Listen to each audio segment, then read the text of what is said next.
Go ahead. So let's address the elephant in the room, Rick. My Twitter has been blowing up. It's the talk of the internet wrestling community. Everybody has an opinion about Raw last night, and I've kind of, held everyone at bay and said no one gets to have an opinion about the angle, and everybody's opinion about it really doesn't count compared to yours and Charlotte's. So you've had a chance to see it. What are your thoughts about the angle that closed Raw last night with Paige and Charlotte? Here's the problem.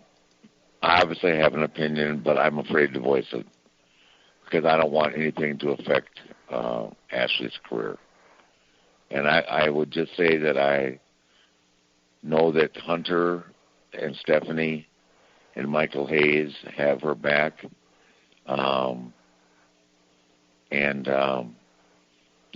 I think if anything that could be considered a negative, I don't think she feels like she's comfortable enough to say no to anything yet. She's only been up there 3 months, and it's a pressure cooker, and it's a tough spot to be in. Even though she's a champion, doesn't mean that she goes, hey, this is what I want to do and what I'm not going to do. I think if you're asked to do something, that's pretty much the way things operate up there. I mean, I just spent 10 days in Europe with the Raw group, the Red Tour, which is half the guys, and I just think that they're everybody walks on pins and needles, and just because you're the champion doesn't mean that you have, did you have the right to say no? And if somebody writes it down, one person approves everything. Does that make sense? Yes. So I really don't have an opinion. I was very sensitive to it, obviously, but because it's just a very sensitive issue. It's still very new. I know her mom is on fire, so but I'm not can't just go out on a limb and say what I think. For what it was and I think it was intense. I think the pull apart was as good as Brock Lesnar and Taker, consider it was women. And I think Ashley's interview was, take some of the words out of context. Ashley's interview may have been the best I've ever seen from a woman and diva of all time. She was on fire, and she stayed in control, and she dealt with the emotion of it, and then, she once again demonstrated her physical skills as being second to none, man or woman in the company. So I know you don't really want to say anything, that's going to jam her up, but as a wrestling fan, if you could divorce yourself from, the nature of the content and your relationship to it, would it be something if it was, you were watching from the outside, so to speak, that you would think was okay? Or would you think, that's not necessary?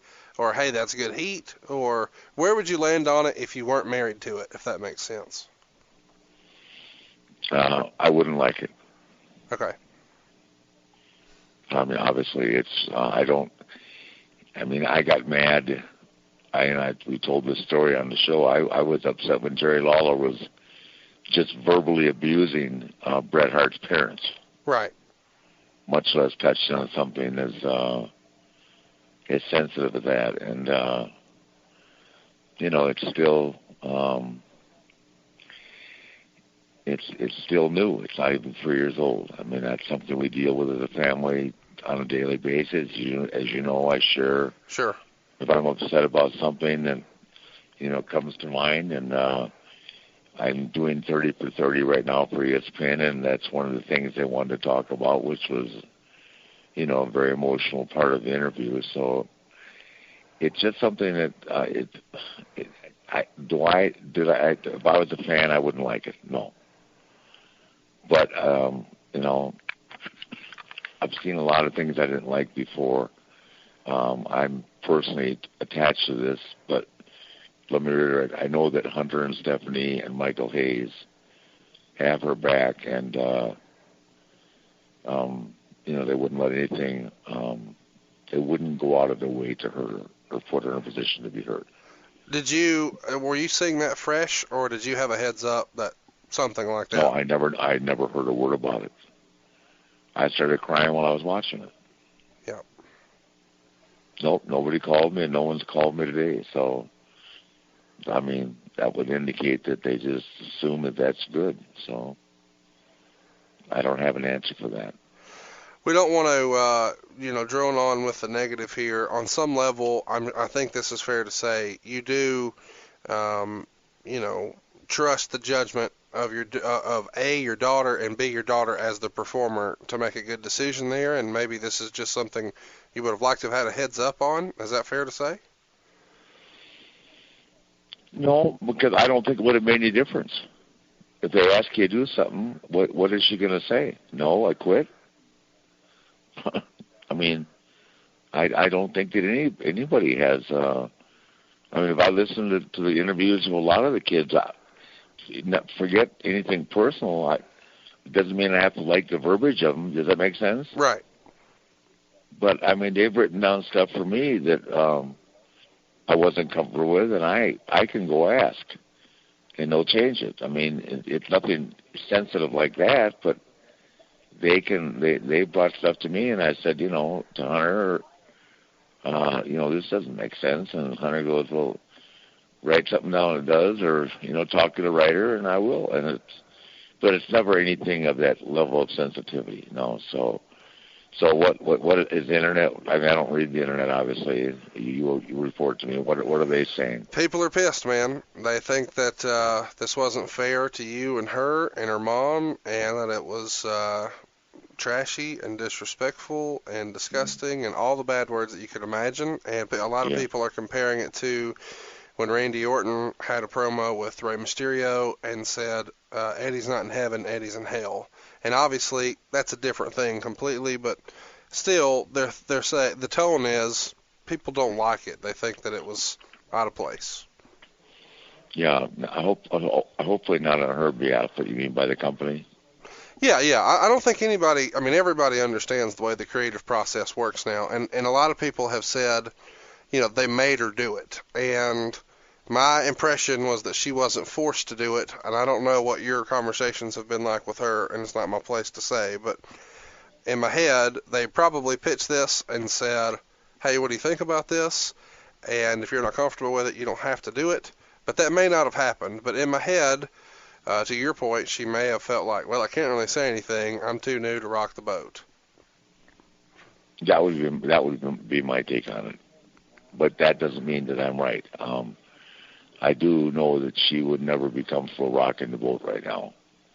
We discuss that all the time. She has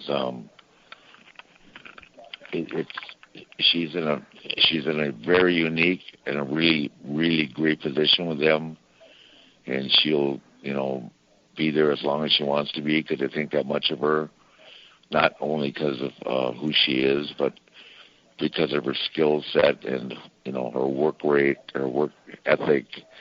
1,000 reasons why she'll be there forever, but I don't think that she feels comfortable, saying no to anybody yet about anything. She's not. It's not like talking to me. She can say no to me all day long. Does that make sense? Yes. When she was a kid growing up, and she did, we would have terrible arguments, about what I thought she should be doing as opposed to what she wanted to do. But in the business, I mean, how many people? As an example, I'll pose the question to you: how many people in your company can tell you what to do? Nobody. Yeah. I mean, and you tell them to do something, are you going to take time and listen to everybody and say, listen, I don't have to explain to you why I want you to do it. Do it. Right. I mean, is that fair to say? Yes, that's fair to say.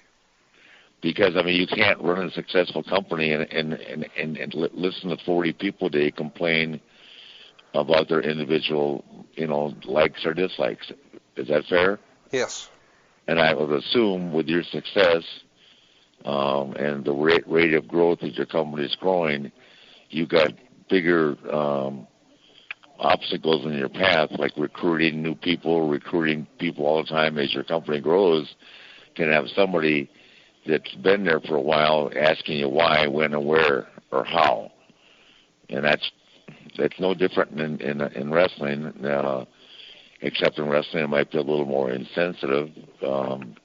That's the nature of the beast. But it's fair to say that you're not cross with WWE, and you're going to be at Survivor Series, and it's business as usual. I mean, you're not, boycotting the company or anything like that. Of course not. No, I'll be at Survivor Series and can't wait to get there. And by the time we get there, this will be old news. And Ashley and Paige will have a phenomenal match. And